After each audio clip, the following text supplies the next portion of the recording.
বন্ধুরা welcome back. তো চলে এসেছি আরও একটা নতুন ভিডিওতে। আর আজকে কিন্তু এই ভিডিওতে তোমাদের সঙ্গে ডিসকাস করবো মোহনবাগান ভার্সেস মুম্বাই সিটিএফসির যে ফাইনাল ম্যাচ আছে।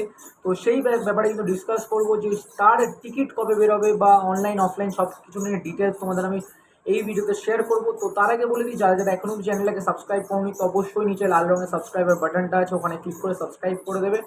আর যারা যারা এখনও অব্দি ইনস্টাগ্রামে ফলো করেনি তো অবশ্যই ইনস্টাগ্রামের লিঙ্ক নিচে ডিসক্রিপশন বক্সে দেওয়া আছে, তো চাইলেই কিন্তু গিয়ে ফলো করতে পারো। আর যে কোনো তোমাদের প্রবলেম হলে অবশ্যই ওখানে গিয়ে মেসেজ করতে পারো। তো প্রথমে চলে আসি অনলাইন অফলাইন নিয়ে সব ঝামেলা তোমাদের আমি মেটাতে চাইছি। তো যতটা আমার কাছে ইনফরমেশান আছে ততটাই তোমাদের আমি হেল্প করার চেষ্টা করছি, আর পরবর্তীকালেও করব। তো প্রথমে অনলাইনে যদি কথা বলি, তো অনলাইনের টিকিট কিন্তু আজকে দুপুরবেলা থেকে রিলিজ করেছিল, যেরকমটা তোমাদের আমি আপডেট জানিয়েছিলাম।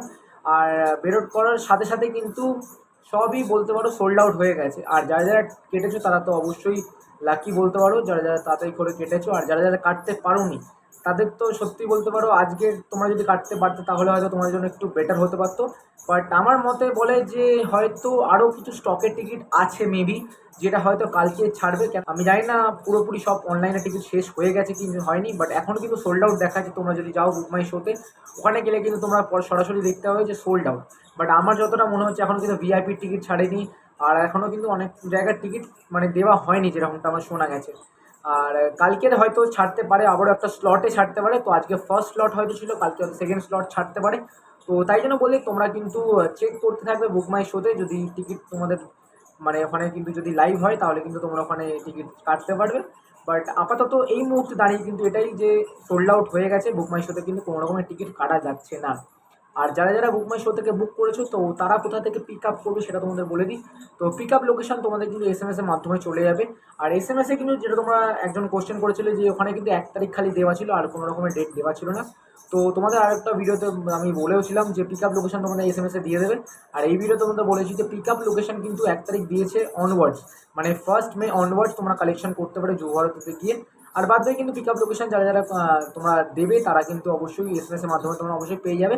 বাট 1 তারিখ থেকে 3 তারিখ অবধি পিক আপ লোকেশন থাকবে। 4 তারিখ যদিও বা পিক আপ লোকেশন যুব ভারতী ক্রীড়াঙ্গনে না দেয় তাহলে কিন্তু মোহনবাগান গ্রাউন্ডে দিতে পারে, এরকমটাই সম্ভাবনা আছে। বাট অফলাইন নিয়ে যদি এবার কথা বলি, তো অফলাইন নিয়ে কিন্তু আপাতত কোনো রকমের কিন্তু আপডেট আমি পাইনি। আপডেট পেলে তোমাদের অবশ্যই দেবো। বাট যতটা মনে হচ্ছে যে দেখো আজকের কিন্তু 30 আর কালকে 1 2 3 আর মাত্র হাতে 3 দিন বাকি আছে কালকে নিয়ে। তো কালকে নিয়ে কিন্তু 3 দিন। তো এই মুহূর্তে দাঁড়িয়ে কিন্তু অনলাইন টিকিট আমার মনে হচ্ছে আজকে রাতের মধ্যে আপডেট পেতে পারি আমরা অফিসিয়াল পেজ থেকে।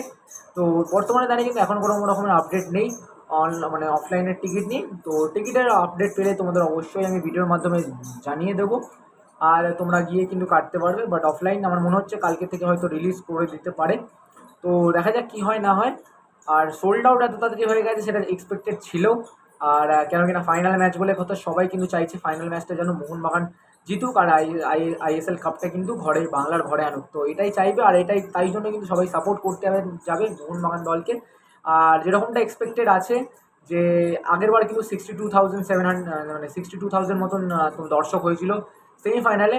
তো এটাকে কিন্তু ক্রস করাতে হবে, মানে অ্যাটেন্ডেন্সটাকে আরও ক্রস করাতে হবে, 65 অবধি নিয়ে যাওয়ার চেষ্টা হয়তো সবারই থাকবে। তো যাই হোক, কারা কারা টিকিট কেটেছো বা কারা কারা টিকিট পাওনি সেটা কিন্তু অবশ্যই কমেন্ট বক্সে জানিও। আর এছাড়াও যদি তোমাদের কোনো হেল্প লাগে সেটা কিন্তু অবশ্যই কমেন্ট বক্সে জানিও। আমি জানি না কতটা কি তোমাদের হেল্প করতে পারলাম, যদি একটু হেল্প হয়ে থাকে তাহলে অবশ্যই কিন্তু লাইক করতে ভুলো না। আর ইনস্টাগ্রাম পেজটা কিন্তু অবশ্যই ফলো করতে একদম ভুলো না। তো চলো টাটা। আর যদি কোনো প্রবলেম থাকে অবশ্যই কমেন্ট করতে একদম দ্বিধাবোধ করবে না, তোমাদের হেল্প করার জন্য আমি সবসময় বসে আছি। তো যতটা পারবো ততটা তোমাদের হেল্প করার চেষ্টা করবো। তো চলো বন্ধুরা টাটা, আসছি না একটা ভিডিওতে আবার দেখা হবে। তো চলো টাটা, বাই বাই।